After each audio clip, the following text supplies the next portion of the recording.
Welcome to the session on friction factors as part of the NPTEL MOOC on transport phenomena and materials. So, in this session we will be looking at the definition of friction factor.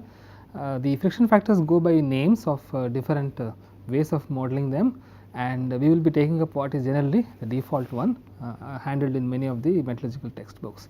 We will take 4 problems and then derive the friction factor expression for these. The analytical solution for the velocity for these 4 problems has already been covered in this MOOC. See, the definition is as follows. Friction factor is this quantity f that we have written here, and it is defined as the expression here f, capital F, which is a force, is equal to small f into area A into k, which is the kinetic energy per unit volume.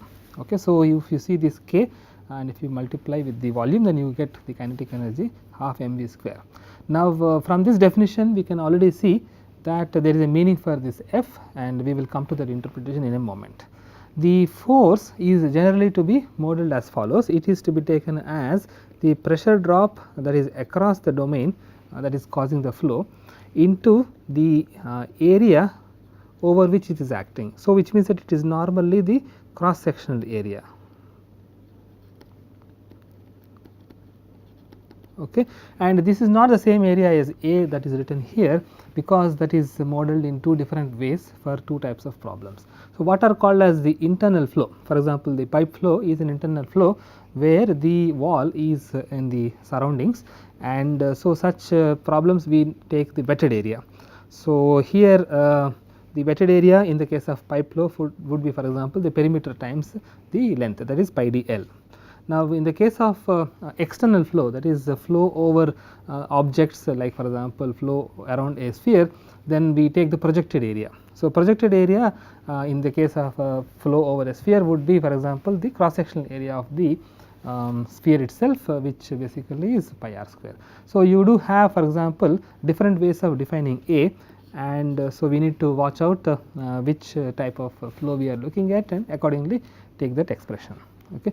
And the u is again the velocity that is taken representative. So, very often it is the average velocity that we are considering. So, here the interpretation, the meaning of this friction factor f. So, here if you see the way we have written the expression, it is basically seeing that how we are able to convert the pressure that is applied over the cross section into the kinetic energy of the liquid that is flowing through. So, it is basically the efficiency by which we are able to convert the driving force for flow into the actual flow itself. Okay. And when a friction factor is taking a very small value, it actually implies, if you can see this expression, this is small, it implies that if this is remaining constant, then you would require less force to achieve the same amount of kinetic energy, which means that getting to flow regimes in which friction factor is small would be good, because that would be more efficient. And we have to also look at the definition of a friction factor that is different in the different models, but by and large we can say that when nothing is told, then it is this way that we are considering the friction factor. Okay. So, some of the applications of friction factor, why do we need this concept at all? So, we have already seen that we have the analytical solution for the velocity. So, if you have u, and you already have u as a function of r, u as a function of r and theta, u as a function of y, and so on. So, usually these are all basically spatial variations that are available, and very often the spatial variation is not relevant. For example, in situations like in turbulent regime, the spatial variation is actually a function of time, and there is no point in, for example, describing elaborately what would be only a transient in nature. So, it would be good, for example, if we can take what would be time averaged velocity over the entire domain and see how that magnitude of the flow can be determined. So, the correlation for such magnitudes of flows can be derived for analytical flows that we have already. So, we will be doing that, but we can use the same model to extend such correlations into turbulent regime. So, in other words, you can say that we actually use friction factor where we are interested in the magnitude of flow, but not necessarily the variation of the flow. Okay. So, you cannot, for example, get the spatial variation of flow if you take the approach of friction factor the way we are describing here, and we are also then conscious that it provides a means to extend what we have learnt, our expressions, extend our results from the analytical solutions to turbulent regime. Okay. That is because then we are actually having some way by which we can use those expressions for some industrially useful problems. And we do have, for example, situations where there are geometrical complexities. For example, there is a pipe flow problem, the pipe is actually not of exactly circular in cross section. So, then what do we do? So, we need some way by which we can handle that deviation as how it is affecting the pressure drop in our problem. So, we need a means, and here again we are having that possible because we can handle that. For example, the pipe may not be smooth, it may be rough inside because of corrosion, and how does that affect the pressure drop? So, we will have those things handled, because once we have a way to have the correlation of friction factor, then we can add more terms to it as the industrial situation demands. And we also have situations where assumptions can be also deviated and given as a correction factor. For example, the pipe is actually straight line and we are actually saying strictly axial flow in the Poiseuille flow problem we have discussed earlier. Now, for example, the pipe is exactly not straight, but it has some bends. So, each of the bends will involve some amount of change in the efficiency of the flow that will be taking place, because there are these gradients that are taking place. So, the horizontal velocity has to come to a stop and the vertical velocity has to start. So, those gradients are all going to dissipate the energy, and therefore, some way by which each of these bends, because of the theta angle bend, should lead to some pressure drops. Now, how are we going to get these? So, these also can be modeled using the concept of friction factor. So, that way this concept is very useful in handling the real life problems, and we would then see how these expressions look like. So, the first problem is reuse of the pipe flow problem that we have done earlier, and we have already seen that the pipe flow problem where we are looking at the axial velocity because of a pressure drop per unit length that is taking place. Okay. And you see that such a flow is already modeled by us, and here is the result for the average velocity. The velocity expression itself is given as parabolic, that we have already come across, and we have seen that this kind of a result is applicable when the Reynolds number is less than 2100. So, the whole idea is what do we do about that number. So, that is where we are actually headed, and let us see for the range that is valid, how does the friction factor appear using the method that we have seen. So, what we do basically is look at the terms that we have taken up. So, the pressure is delta P, over which the domain entire domain is actually experiencing the driving force for flow into the area over which, cross sectional area over which the delta P is acting. So, that becomes the force term, and the solution of the average velocity is already given here, and that if you simplify, then what we can do is eliminate. So, you can eliminate delta P between these two expressions. So, when you eliminate, then what happens is that you can get what is the F. So, F is, this is F, but you can eliminate delta P using this expression. So, when you substitute that, you will get the expression for F. And then the wetted area. So, we know that the wetted area is nothing but the perimeter into the length, and that is given here, and the kinetic energy per unit volume is here. So, once we have all these expressions, then we substitute these. So, we put the term here and the wetted area here and the kinetic energy per unit volume here. So, immediately we will get what would be the friction factor. Interestingly, once you evaluate, you would get the friction factor to be like 16 mu by rho du, and immediately you can see that in the denominator there is a Reynolds number that is sticking. So, which means that you actually have the friction factor is coming as a function of Reynolds number, and this was actually the design behind the formula that we have actually decided. Okay. And once we have this, then we would see how very interestingly similar kind of forms will come in other problems also. Usually we can see from the units that the friction factor should not have any units at all, it is a non-dimensional quantity. So, it must be also a function of only non-dimensional quantities. You normally do not encounter friction factors as a function of, for example, length or diameter, etc. They must always be normalized with quantities of similar dimensions, so that you basically have non-dimensional quantities, and very often in many of the problems it is a function of only the Reynolds number. Okay, so for the Reynolds number less than 2100, the friction factor is given. Okay, now we can then use the same approach, that is in a given experimental problem we can actually measure what pressure drop is causing what kind of a velocity, and make a correlation and then get f, and make the correlation with Reynolds number as the regression variable, and then see how the friction factor should evaluate. And that actually is given in many open literatures that are available, and there are some results that are actually for a very wide range of Reynolds numbers, and therefore they are also very popular. So, this relationship, for example, is applicable for turbulent regime, and it goes by the name Blasius equation, and the friction factor is then given as a power of Reynolds number to raise to minus 0.25. Normally you would see that here, for example, friction factor is going as Reynolds number raised to the power of minus 1. So, you would see that the power here, this quantity generally is small.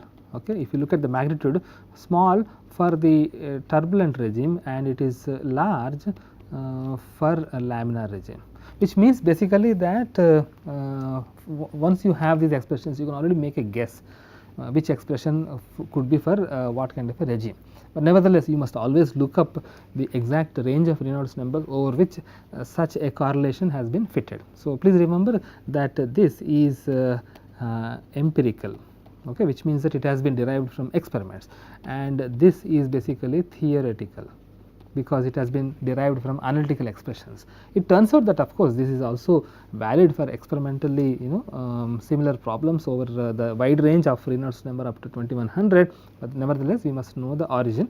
So, there are things that are from theory, and there are things that are from experiments. Now, the problem of deviation from assumptions, we have assumed in the pipe flow that it is a smooth, rigid, straight pipe, and in case it is not smooth, if there is a roughness that has been developed inside because of the corrosion, etc., then what do we do? So, we then define this zeta variable, which is basically called as a relative roughness.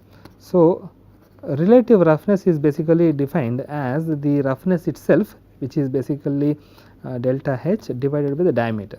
Delta h is basically usually RMS value, that is root mean square value. So, if you look at a pipe and inspect the region which is the inner surface, then that region would appear to be rough like that. And this profile, if you then were to see what is the root mean square value, so this delta h is what is given as roughness. In other words, roughness is nothing but in length units, and you can say roughness of 50 microns, roughness of half an mm, roughness of 1 micron, etc. And if you divide it by the diameter, we get the relative roughness. So, this is relative roughness. So, it is basically non-dimensional. Okay. So, we have basically the friction factor made as a correlation for not only the Reynolds number, but also the relative roughness, which means that even for rough pipes we do have a way by which we can go ahead and evaluate what would be the pressure drop required if you want to push fluid through it at a particular velocity.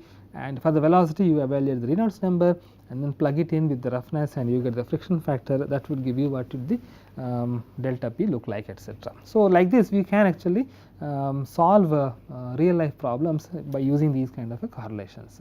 And when we plot these three friction factors over a complete range of Reynolds number, we see something interesting. We plot it using log plot. Okay. So, you notice here that it is log, okay, and log plot.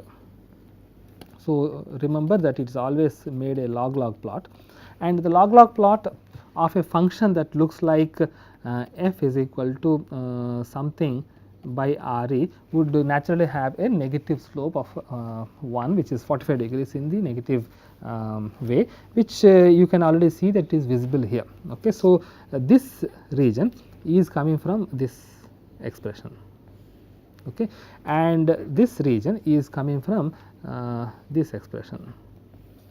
Okay. So, you could see that in the left hand side of the log plot of friction factor as a function of Reynolds number, you would have basically a straight line for the laminar or analytical derived friction factor, and you would have a fairly flat region. So, you could actually see that straight line drooping downwards and fairly flat region for laminar and turbulent regimes respectively. Okay, so, we will see whether this kind of a trend is replicated in other kind of domains or so. Okay, so, we will see that, and that would be something as a learning as we go along. So, I am actually showing you how to plot multiple functions in different regimes in a mathematical notebook by taking a screenshot here. So, the strategy to solve numerical problems once you have these correlations is as follows. Basically, upfront once we have a problem where the pressure drop required is to be determined, and then we do not know, for example, whether the flow is in laminar regime or turbulent regime. So, we do not know. So, upfront what we normally do is look at the diameter of the pipe, and if it is large, okay, it is large in the centimeters or more, then maybe it would be turbulent, and go ahead and start with the turbulent regime expression. So, in other words, we have to basically assume. So, we have to basically assume the regime of the Reynolds number and pick the friction factor from that. Once you pick the friction factor expression, which means that then you could use it to solve for the velocity. So, the velocity solution would then require, for example, some iteration depending upon the complexity of the expression. For example, if you take the rough pipe expression, you do have the logarithm term. So, there will be some iteration that is required, and usually if you use a software like MATLAB or Mathematica, you can directly solve for it. Otherwise, you could also use a calculator and use what is called single point iteration scheme, and then get this kind of a solution. So, we would have some practice of such problems in tutorial anyway, but once you solve for the velocity, without forgetting, we should always evaluate what would be the Reynolds number and see that the Reynolds number that is coming out is in the range that we have picked. Okay. So, if it does not fit in the same range, if it is not in the valid range of the Reynolds number, then what we have to do is that immediately change the expression to another range depending upon what range we have got. So, to just illustrate that point, let me tell you here. You see that if you assume this problem and you get the range that is actually very small, which is less than 4 into 10 to the power of 4, then you go to the other expression here. So, like that you basically change the expression so that you can pick the correct friction factor, and then we can again repeat the same scheme. So, usually you would converge to one of the regimes as long as the problem is well defined, and once you converge, then what happens is that the Reynolds number you get would be in the same range as you have started for the friction factor, and then you can just see that the velocity that you got is actually valid, and then you can say that the problem is solved. So, one needs actually an intelligent guess to pick the correct range for a solution, but even if you get it wrong, it does not matter, because as you keep going through this cycle, you would be actually coming closer and closer to the correct solution. So, now let us move on to a problem which we have solved earlier, the flow over a sphere, and as you have seen, it is a very tedious derivation, but in the end we will see how the final velocity, terminal velocity, can then be used for correlations. So, here is a situation, you have got a sphere and you have got the flow that is going around, okay, and this far field velocity is u, which sometimes we write u infinity or so, terminal velocity. In case the solid is actually falling down and liquid is stationary, then you call it terminal velocity, but the problem would still be same, namely flow over a sphere. And this is in the creeping regime. The analytical derivation we have done is for the creeping regime, which means that the Reynolds number, critical Reynolds number is very small, so 0.1. So, for extremely small values of Reynolds number only we can use this. Now, the way we have derived the Stokes law, we have already done the integration of the pressures and stresses that are acting on the sphere and arrived at the force. So, we directly can use a force, we do not have to do any more manipulations there. And because the flow is external, we would be using the projected area, so that gives you pi r square, and then the kinetic per unit volume is already there, kinetic energy per unit volume. So, you then substitute those and then you would calculate the F. So, F is available here. So, you can see immediately that F is coming very similar to the expression which we have derived in pipe flow. There it is 16 by Re and here it is 24 by Re. Okay, so, which means that the way we are going about derivation seems to be fairly universal in its application. And we can then see how friction factor was modeled in an experimental correlations for the rest of the Reynolds number regimes. So, this is a laminar or actually strictly speaking it is creeping regime, creeping flow regime, and these are basically in turbulent regime. So, you could see that the friction factor expression is given in different manners in the different regimes. So, you could see that for intermediate range, that is basically for Reynolds number less than 6000, you are actually using an expression which seems to fit both the low Reynolds number regime as well as high, because at low you are actually having 24 by Re which is already repeating here, which means it is something like a hybrid function to span across a large Reynolds number range. And for intermediate you do have a more accurate function that is available, which is made from the regression. Okay. And as you can already see from the power that here is the power is -1, here is power is -0.6. So, as you go into the turbulent regimes, the power of Reynolds number for the regression that is done in empirical correlations generally tends to be small. And interestingly, it has been observed that at very high Reynolds numbers you do have the friction factor coming out independent of the Reynolds number. It comes out as a constant, and that also goes by Newton's law. There are a lot of things that go by Newton's name, and we must not confuse between these. So, friction factor being a constant is also observed in this domain. So, when we plot again all these things, you could see that they also follow the same trend. That is, you do have a straight line on the left hand side of the log plot of friction factor as a function of Reynolds number. So, the left extreme at very small Reynolds number you have basically a drooping down straight line plot, and as you go to high Reynolds number you have a flattened profile that is coming out. So, it is very similar to what we have seen in the pipe flow, and the functions which color is for what is given here. So, the first thing is red line.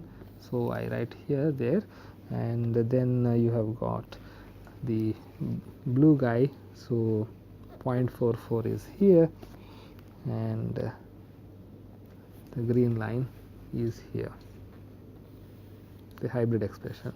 Okay, so, hybrid expression is actually able to cover partly the flat region as well as the straight region, and you could see that the behavior is very similar, which means that when we do not know anything, then we can perhaps make some assumption on how the friction factor could be varying. The exact numbers we may not get it right because we need the correlations for it, but we can get the trend, and the trend is as follows. The trend is that when you take a log plot, when you take a log plot of a friction factor as a function of Reynolds number, then for very low Reynolds number, that is in laminar regime, you see that it is a function of 1 by Re.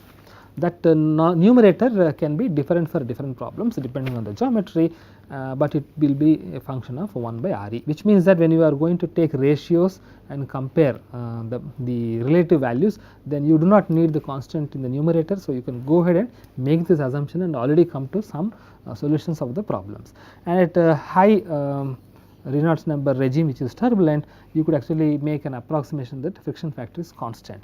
What value that would be is again something that we need from the experimental correlations, but we can make an assumption that it is a constant and make already use of such things for some problems. So, we will have few such problems already using these trends in the tutorial, and it is very good idea to have this particular image commit to our memory. That is, friction factor as a function of Re will be sloping downwards as 1 by Re and then becoming flat at very high Reynolds number. So, this image, if it is there in our mind, then there are many problems that can be solved directly to get the trends. Now, let us then see how we have modeled the porous medium flow. So, porous medium flow was modeled as a bundle of tubes. Okay, so, that is how you got the analytical solution here, which we gave a name, a Blake-Kozeny equation, and a bundle of tubes would mean that it is actually internal flow. Okay, so, this is important, the model that we have chosen is that it is an internal flow, which means that even though the porous body is made of spheres where actually the liquid is going outside of the sphere, it is still not treated as an external flow, it is treated as an internal flow because the void is being modeled as a pipe. Okay. So, that is exactly a mistake that many students make while applying these expressions. So, be watchful. The model is very important. To arrive at the expression, we thought of it as a tube, and therefore, it is an internal flow expression. And these expressions are valid for Reynolds number defined for the porous medium in this manner.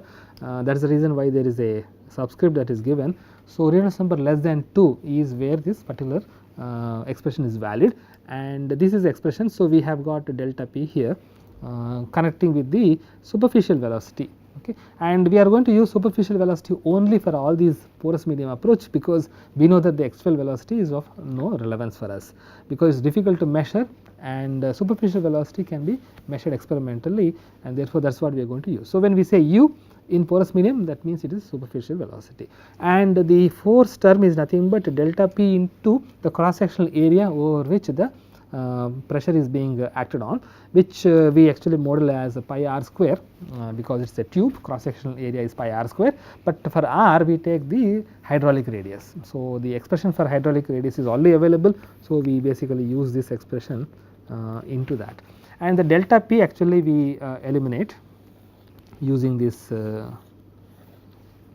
expression. So, then we will get what would be the value of F, the force, and once that force is available, then we can then substitute it in here, and the wetted area is taken here for the area term because it is actually an internal flow, and kinetic energy per unit volume, the u is basically same as us, which is superficial velocity. So, when you substitute all these things very beautifully, many of these things cancel out, and you would get basically the friction factor as 4.2 by REC. Okay. And this actually also is elegant because the only constant that is sitting here is what is actually coming from the expression from the Blake-Kozeny equation, and then the functional form is again very similar to the other problems, namely 1 by Reynolds number. However, the Reynolds number is redefined for this particular problem using hydraulic radius and rest of the quantities as applicable. Okay. So, how does this expression then change when we go to other regimes? So, it is again seen here that friction factor is defined for less than 2 Reynolds number, but when you go to turbulent regimes, these are all turbulent regimes. So, this is basically creeping flow regime. So, for turbulent creeping flow or laminar regimes. So, for turbulent regimes you do have correction, and again like the Newton's law that we have seen for flow over a sphere, at very high Reynolds number we see that the friction factor turns out to be a constant. Okay. So, which again means that when we take a porous medium flow and it is told that the flow is turbulent, then we can just straight away take f as a constant and then go ahead and see how the pressure drops can be connected with the velocities. Okay. And when we plot these using a mathematical notebook, we will see that the three expressions are appearing to be the same. So, the log plot as a the friction factor as a function of Reynolds number is appearing to be a straight line drooping downwards on the left hand side for the low Reynolds number and a flat region on the right hand side for the turbulent regime. So, you could see that the 0.292 is appearing here. So, 0.292 is here. So, you have got the hybrid expression that is here. So, the first expression, the linear expression is here, the hybrid expression is given here in between, and the expression for the turbulent regime is given here. So, you could see that the hybrid expression is reproducing the behavior at laminar regime quite well on the lower side, and the flat on the higher side quite well. So, this is a very useful expression here, 4.2 by r plus 0.292, and you could actually see that it behaves the same way as we have discussed earlier, which means that here it is basically slope downwards and a straight line, and you could see that here it is basically flat. Okay. So, when we do not know any expression about these things, then we define the friction factor the way we have seen earlier. So, when we write like this, then this behavior is already known. It is in a same fashion, namely straight line on the left hand side and flat on the right hand side. So, the expression for porous medium which is made of a bed of spheres is actually identical to the porous medium we have seen earlier, except for that the S naught is taken as 6 by dP. The reason being that when you assume that the spheres are all touching at point contact, then you can directly get the wettable area per unit volume of the solid analytically, and that comes as a 6 by dP, where dP is the diameter of the spherical particle that is consisting in the bed. So, we have redefined then the Reynolds number to accommodate this. So, S naught is replaced, and then we have redefined the Reynolds number, and that is why the subscript is changed now, which is E. And so, which means that for a laminar regime that is within 10, then you have an expression that is available. So, we have got 4.2 in the Blake-Kozeny equation. We multiply with 36 because the S naught is coming as a square. So, you see that 150 will come in there, and we basically eliminate delta P between these two, and the expression that comes in you substitute in F, and then the wetted area is going there, and the kinetic energy per unit volume is going there, and when you substitute and cancel out terms, then you get the friction factor for flow through a porous bed of spheres as 150 by Re, which is very elegant because you can see that it is also similar to the other expression except for the factor of 36, and we already know where the 36 coming, it is coming from here. Okay. So, the friction factor expressions are given here. For the laminar regime, you do have them analytically derived, and for the turbulent you have them as empirical correlations, and we have got a hybrid expression and we have a constant value. So, the constant value is of course for a very large Reynolds number, so which means that for a very variety of industrial problems we can go ahead and use this assumption and solve some of the problems. So, we have now got the strategy, we have got the expressions, which means that we can now solve some numerical problems by using these expressions, which we will do it in tutorials as part of this MOOC. So, at this moment we will close this session, and the course website will contain the notes about some more details about these and also some numerical problems for you to practice.